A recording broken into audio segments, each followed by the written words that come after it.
আশা করি সবাই ভালো আছেন। তো বন্ধুরা, এখন যে ছবিটার বিষয়ে কথা বলবো সেটা হচ্ছে অজয় দেবগন, অমরেশ পুরী এবং কাজল অভিনীত ছবি, যেটার নাম হচ্ছে গুন্ডারাজ। তো সেই ছবিটাকে নিয়ে এখন কথা বলবো। তো তার আগে প্রত্যেকটা বন্ধুকে অনুরোধ করে রাখবো, আপনারা চ্যানেলটায় নতুন হয়ে থাকলে অবশ্যই আপনারা চ্যানেলটা সাবস্ক্রাইব করে নেবেন, আর যদি ভিডিওটি ভালো লেগে থাকে লাইক কমেন্ট শেয়ার করতে ভুলবেন না। তো গুন্ডারাজ এই ছবিটা কিন্তু দারুণ লেগেছে আমার। সিনেমাটার কনসেপ্টটা অসাধারণ ছিল। তো প্রথম আমরা দেখতে পাই যে অজয় দেবগানের ক্যারেক্টারটা, সে একজন একটা সাধারণ পরিবারের ছেলে। সেখানে তার বাবা একজন স্কুল মাস্টার, এবং সে বিভিন্ন রকমের ফাইট করে, গান করে সেখান থেকে কিছু পরিবারের জন্য ইনকাম করে এবং সেখান থেকে সংসার চালায়। এবং সেই সময় সে বিভিন্ন রকম কাজের জন্য অ্যাপ্লাই করে, এবং একটা কাজের জন্য যে যায়, এবং প্রথম স্টেজে তাকে বলা হয় যে তাকে কাজটা দেওয়া হবে না, এবং পরবর্তী সময় তাকে কাজটা দেওয়া হলো। এবং কাজটা পেতে গিয়ে সে একটা মন্দিরে একটা নারকোল ভাঙতে যায়, এবং সেখানে গিয়ে তার ক্যারেক্টারটাকে কিছু মানুষজন সন্দেহের বশে জেলে নিয়ে যায়। এবং তারপর আমরা দেখতে পেয়ে যাই যে অজয় দেবগানের ক্যারেক্টারটা 3টে মেয়ের রেপ কেসে ফেঁসে যায়। এবং পরবর্তী সময় আমরা এই বিষয়টা আসার পর তাদের পরিবারের মধ্যে একটা ধকল আসে, বুঝতেই পারছেন। এবং তারপর আমরা দেখতে পাই যে তার বাবা সেই সমস্ত কিছু সহ্য না করতে পেরে মারা যায়, তার বোন পাগল হয়ে যায়। তো তার পরিবারটা পুরোপুরি একদম ধ্বংস হয়ে যায়। এবং অজয় দেবগান যখন তার পরবর্তী সময় তাকে এই যে বিষয়টা ফাঁসানো হয়, কে এর পেছনে দায়ী এবং কারা কারা রেপ করা হয়েছিল, কাদেরকে এবং কেন রেপ করা হয়েছিল, এবং কে এর জন্য দায়ী, অজয় দেবগানকে কেন ফাঁসানো হলো, সেই সমস্ত বিষয়টা জানতে গেলে আপনাকে সিনেমাটা দেখতে হবে, যেটার নাম হচ্ছে গুন্ডারাজ।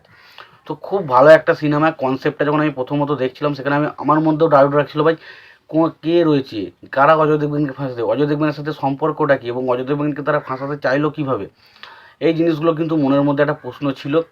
এবং সিনেমাটা শেষ পর্যন্ত আমার কাছে যে পুরোপুরি যে প্রশ্নের অ্যান্সারটা পেয়েছি সেটা কিন্তু নয়, তবে ভালো।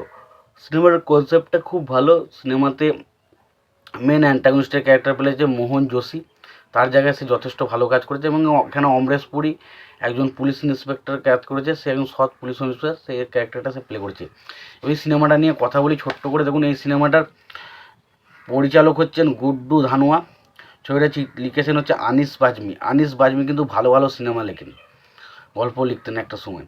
চিত্রনাট্যের কাজ করেছেন ললিত কাপুর, ছবিটা সিনেমা ফটোগ্রাফির কাজ করেছেন শ্রীপদ নাটু, ছবিটার সঙ্গীতের কাজ করেছেন আনু মালিক, এবং ছবিটাতে অভিনয় করেছেন অজয় দেবগান, কাজল, অমরেশ পুরী, মোহন যোশী, শরৎ সাক্সেনা।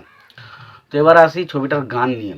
তখন এই ছবির গানগুলো খারাপ নয়, প্রত্যেকটা গানই ভালো। তবে আমার যেটা ভালো লেগেছে এই গানটা, আমি তুমসে মোহাব্বত হ্যায় মগর মে কহ নেহি সকতা, ওই যে গানটা, ওই গানটা আমার কাছে খুবই ভালো লেগেছে। এখানে অজয় দেবগান এবং কাজলের মধ্যে কিছু কিছু জায়গায় কেমিস্ট্রিটা দারুণভাবে ওয়ার্ক করেছে।